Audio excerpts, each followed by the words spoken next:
For Scientific American Science Quickly, this is Rachel Feltman. If you're one of the many folks who eagerly awaits the arrival of Spotify Wrapped each December, you might have noticed something a little extra in this year's drop. An AI-generated podcast where two people discuss your music preferences and trends. If you're anything like me, that feature raised some questions for you, like how and why on earth? Luckily, we already had an episode in the works about Google's new AI audio tool. Here to tell us all about how it works and what it means is SciAm Associate News Editor Allison Parshall.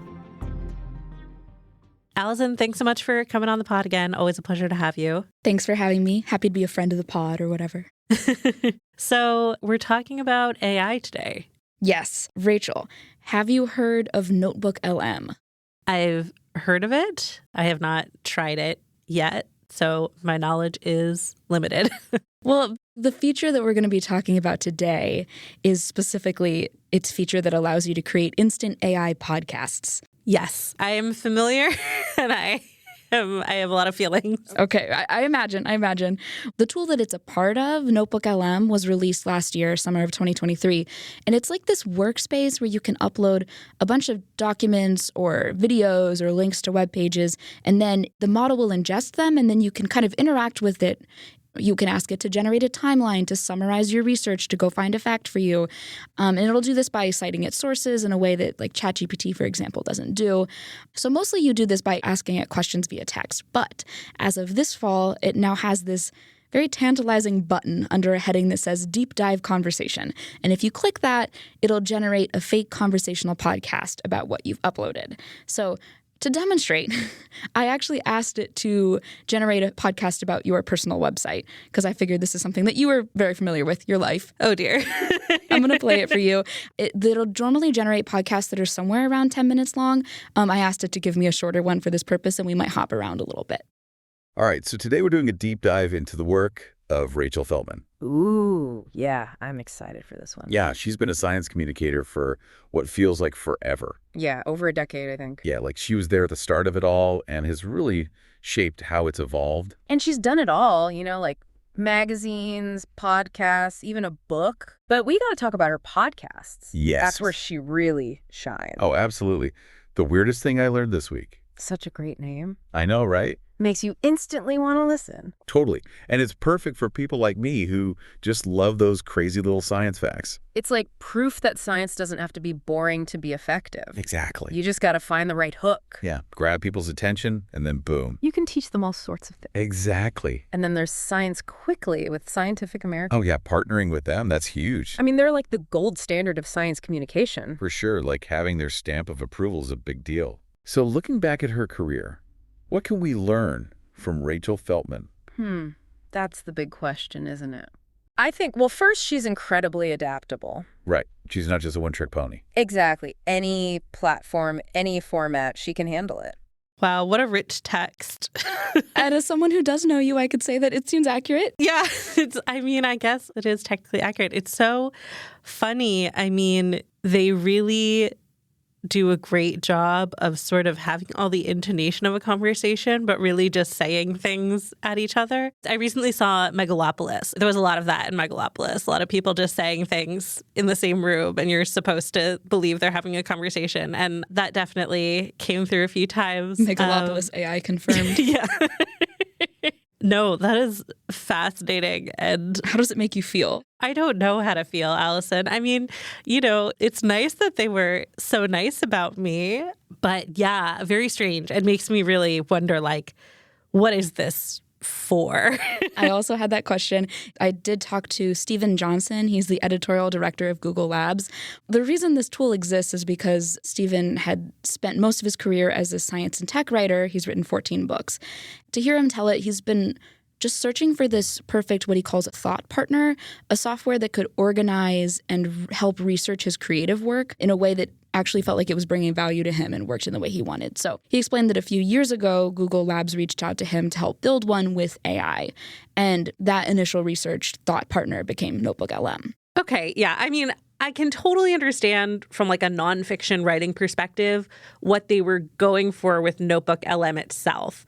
Though that still kind of leaves the question of why the Chatcast tool? So that feature, the audio overviews feature is what it's called, the podcast thing. That was actually developed by another team, Steven says, and it was really cool, but it didn't really have a home for a product for it to fit in. We saw this audio demo and we were like, oh, that's even better. Like, maybe you don't want to read a summary. Maybe you want to hear a summary. And people are so good at remembering things if they're presented in the form of an engaged conversation, and then we launched it in early September and it just kind of went insane. He isn't exaggerating. People went wild about NotebookLM's deep dive podcasts, online at least. I don't think any of them went quite as viral as this clip where someone prompted the hosts to have a podcast where they have an existential crisis about being AI and the fact that the podcast was going to get shut down as a result. Yeah, it's like 1 minute we're talking about aliens running simulations and the next we're wondering if our own memories are just like fake. Right, and that kind of leads us into this last message, which, to be honest, gets a little more personal and kind of creepy. Yeah, this one kind of freaks me out. It basically says, we're not even real people, we're AI. And the way to know for sure is to try and remember our mother's names. It really makes you think, though, like, what if our memories are just made up? Wow, classic. Classic. But it's not all fun and games. Like, this was designed to be a serious product, a thought partner. It's meant to be helpful and to inform. It presents information as if it's factual, and there are already research papers out there of people testing audio overviews for use in history classrooms and for healthcare education. Yeah, I mean, like with anything that uses AI, I think as accurate as it sometimes can be, we know it is not always accurate. So I feel like it's those moments where the user is expected to proceed with caution and understand that this thing might not be entirely factually accurate is where I get really nervous about it, especially in education. Yeah, we're going to talk a little bit more about that later, but just to answer your question of what is this for, I could see it being useful for some sort of overworked student who forgot to do the reading and they're driving to class and going, oh shoot, I don't have time to read this, let me just put it on. But the question is can you really trust what it's telling you? To test this, when it first came out, I gave it this super dense physics paper about nuclear clocks. It was a story that I just reported. I knew a lot about it. It took me days and talking to 4 scientists to really understand this paper. I was shocked at how accurate the AI overview podcast was initially. It was very general and oversimplified, but it got the broad strokes correctly. But then 2/3 of the way through, it goes completely off the rails. I'm talking completely off the rails. And it's talking about the implications of this study, and it starts talking about, in their words, Einstein stuff. It basically is just for 2 minutes, it just talks about, frankly, nonsense. And listening to it, I was impressed, I was spooked, and I was mostly really curious. How is it doing this? How is it getting it as accurate as it is, and why is it failing where it does? Luckily for me, Steven was pretty open about how this thing works. The prompt behind audio overviews is obviously part of the magic of it. It is instructed to pull out the most interesting things from the source material and to explain and engage with those interesting things in a way that will make them kind of come to life in the mind of the listener. And that's the kind of query, that no computer in the world could do a couple of years ago. And now the command is make it interesting. Whatever it is, make it interesting. And that's just something that Gemini is quite good at. I think of surprise and interest as emotions. So I found this surprising, I guess. But Steven pointed out that our feelings of surprise just come from a discrepancy between what we expect and what we get. On a neurochemical level in our brains, that's kind of what's happening. And that's kind of what large language models or LLMs do also, but just based on their training data instead of past experience. And one of the other things I was really curious about were the analogies, because I don't think it did it in your sample, but all of the times I've asked it to summarize the scientific paper, it's come up with some sort of analogy that's almost right. And it's a little weird, but it's almost right. And I can't find it anywhere else on the internet, so it seems like it's something that the model is generating. And that seemed crazy to me. It seemed how is it doing this without some sort of higher level reasoning? And Steven explained that analogies are actually something that large language models are just good at. And actually, one of the earliest applications of this sort of deep learning AI was translation. So Steven explains that the models behind Google Translate, for instance, have been able to generate analogies for years. One of the first tricks that you would do is you'd say, explain a black hole to me as if I'm 7. Give me a basketball metaphor for what a black hole is. And so it was very clear that, convert X into a Y where the meaning is the same, but the format has changed. was something that like just was an innate capability of these models. So all we did with audio overviews is in the instructions for the hosts, we say, make this interesting, engaging, use helpful metaphors to describe it if it's complicated.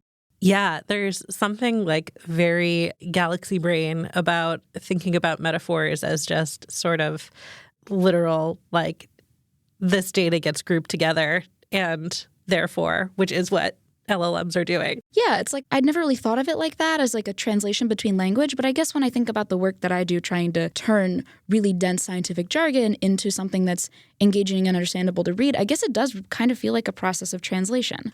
And I was also struck from talking to Stephen just how much human hands had shaped this output that we hear. Like from our perspective, you just press a button and then the machine does the rest. But there's a whole prompt that has many layers that's working underneath that is interfacing between you pressing a button and what instructions the model actually gets. So Stephen describes the audio overviews prompt as a, quote, work of art and a writerly achievement more than a technological one. And as a writer by trade, he oversees this whole editorial side of things. For example, the tone. So you noticed earlier when it was talking about you, it was very complimentary, very default, happy, peppy. That was a conscious choice that they made for this default tone to be one that is kind of positive. And it applies that to everything, whether it's appropriate or not, though they did recently introduce this customization option that lets you change the tone. We just felt like, the sound of like a great radio show where people are interested and engaged was a good place to start. I'm not giving anything away here. The idea that we're thinking about other formats, even with the customization stuff that we just rolled out, like I tried it the other day where I put up a piece that I'd written a couple of years ago, and I gave it custom instructions, not really to explain the piece, but to just relentlessly criticize the author of the piece in the style of like an insult comic at a roast. And so they start off as like, well, we got this piece, The Man Who Broke the World by Stephen Johnson, and wow, he really kind of blew it with this one. I mean, did he do any research for this piece? Like, it's just like what really... It was just mean. It was just totally mean. They still sound kind of like playful, but you can steer them in that way.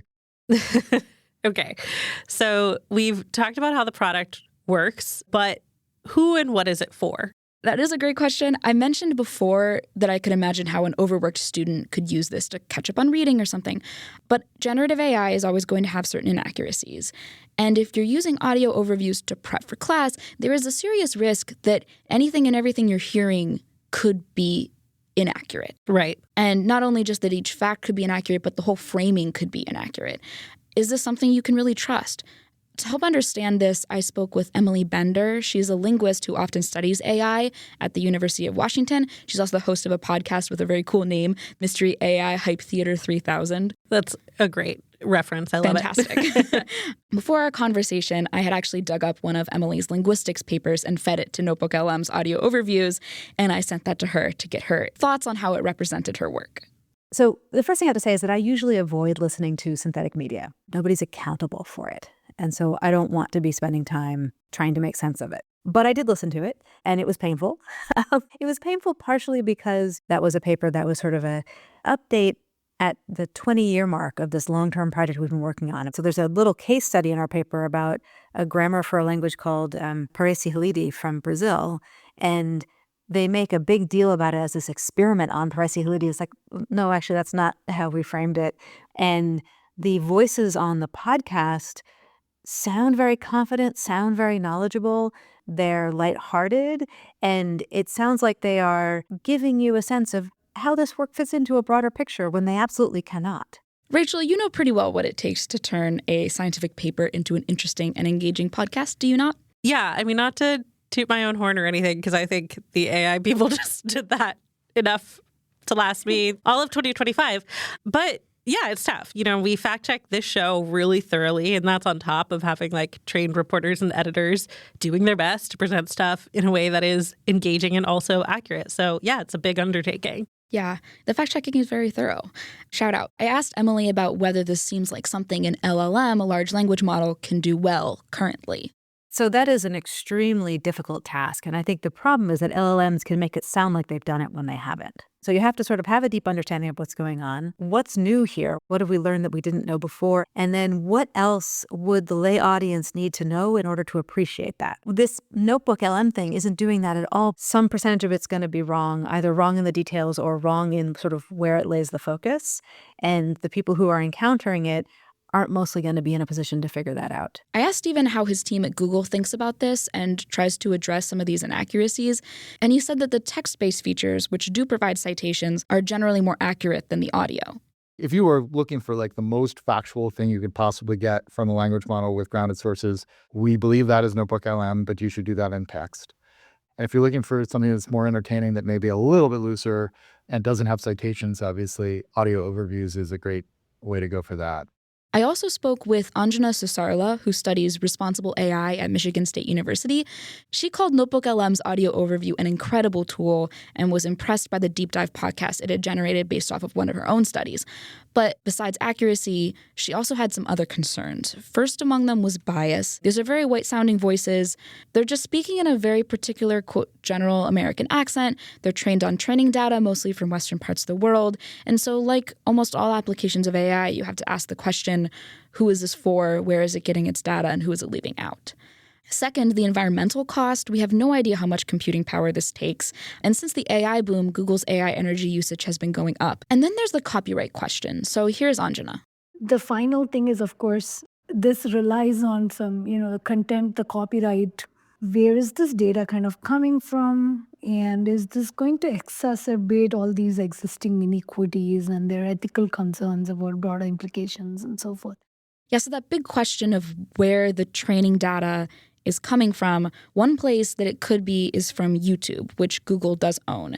Following some reporting by the New York Times, Google admitted that it used some YouTube videos to train AI, and that's something that might have violated the copyright of the YouTubers that content belonged to, according to the New York Times.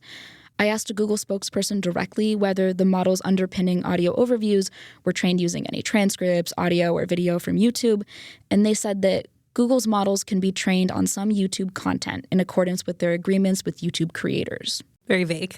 Yes. When I did ask them which agreements they were referring to, if it was the standard YouTube license, which is like governs most YouTube videos, or if it was something that their creators had specifically opted into, they declined to clarify. If Google is indeed training these on a lot of content scraped from YouTube, which it may well be. I mean, they do need a lot of training data to build models like this. We don't know. But this is kind of the next step in general of where we are with all these models. So for this next step, Anjana points to a law in California that was enacted this fall that will eventually require companies based in the state, like Google, to disclose their training data for their AI models. And honestly, Rachel, I feel put in kind of a strange position here as a reporter because I feel like that's where you and I kind of enter the story and our whole team here. Because as Emily put it to me, quote, they're getting that tone of voice somewhere. Did you hear anything in that tone of voice that sounded familiar? Allison, I really did. So, yeah, the first time I heard a snippet of one of these AI conversations, like I said, I had a lot of feelings about it because one of my first thoughts was like, wow, they stole my voice. I mean, not me specifically. I'm not that vain, despite what the AI podcast may have led you to believe. Your ego has been inflated. Yeah. But so much of the texture that makes this audio sound engaging and real feels just ripped straight from existing podcasts. And I know it's ripped from existing podcasts because a lot of the stuff that I'm hearing, which is like breath sounds and filler words and like a little bit of uptalk, some giggling, occasional vocal fry. This is the stuff I get angry emails about from gentlemen of a certain age who think I'm ruining the great tradition of radio broadcasting. And they're making this sound real by like breaking the same so-called rules that me and other women and queer people on podcasts have been criticized for breaking. So I won't lie, that feels kind of gross to me. Yeah, one of the things that Stephen mentioned too was they wanted the sound of like this great radio broadcasting show. And it is worth noting that Science Quickly is on YouTube and all of our hard work at Scientific American and the hard work of other outlets. So the question remains, how will this be used? Will it be used responsibly? Here is what Anjana thinks. Right now, it seems more like everyone's just dazzled by what it can do rather than what are we going to use it for? Do we really need these, capabilities? I can think of one or two examples. I think in the healthcare context, can you generate clear summaries for health literacy or your doctor's notes? So this may be a good way to give like a summary of rather than giving a piece of paper to read. Is that going to have some challenges? What are some specific issues we need to be looking for? We've just unleashed this tool on people and we're still catching up. We will need audit studies and then look at trustworthiness, assurance, and so forth. So what's the right way to responsibly use NotebookLM? We are still figuring it out. Well, I think where I want to leave us is with an important point from Emily, which is you shouldn't let the incredible fluency of these AI-generated voices fool you into thinking and talking about these models as if they're human. Emily coined a term that's been used quite widely called the stochastic parrot. Like when a parrot says like, Polly want a cracker, it's not really connected to meaning, it's just mimicking. She also sometimes calls these large language models, quote, synthetic text extruding machines. She said because it's more accurate to what they're actually doing and also sounds a little gross. But I think she's getting at an important point there, right? It's like this just a philosophical question of what is language for and what are we communicating when we say words? Languages are systems that are pairings of form and meaning, systems of signs. So when we speak, we are using word forms because they relate to specific meanings. But language models only have access to the form. And so they can give us stuff that looks good, it's got the right shape, but there's no relationship to meaning, no communicative intent, no accountability. I guess sort of the takeaway on my complicated feelings on this is I'm not worried that my job is going to be stolen by a collection of tabs being processed by Google because it is a lot of work to be accurate. And if people find this kind of engaging conversation a more accessible way to sort through really dense text, that's awesome. But of course, there are so many caveats about where the training data has come from, bias, accuracy. So I think it's like just people need to be really aware of what they're getting. And I don't know that I feel that the products themselves are doing a great job of making people aware of those caveats. Yeah, there's usually just kind of a disclaimer at the bottom. I think one of the things that this whole AI boom like this, the AI search features, have made me feel kind of uncomfortable about, are we going to be expected, and have we already started to expect our information to contain just that more amount of mistruths? It's something that I just worry about. Well, Allison, thanks so much for coming on to chat about this and also for having a couple of AI voices gas me up. Thank you. Thank you. That's all for today's episode. We'll be back on Friday with episode 1 of a 4-part miniseries on the future of animal conservation. Science Quickly is produced by me, Rachel Feltman, along with Fonda Mwangi, Kelso Harper, Madison Goldberg, and Jeff DelViscio. Today's episode was reported and co-hosted by Allison Parshall. Shayna, Posses, and Aaron Shattuck fact-check our show. Our theme music was composed by Dominic Smith. Subscribe to Scientific American for more up-to-date and in-depth science news. For Scientific American, this is Rachel Feltman. See you next time.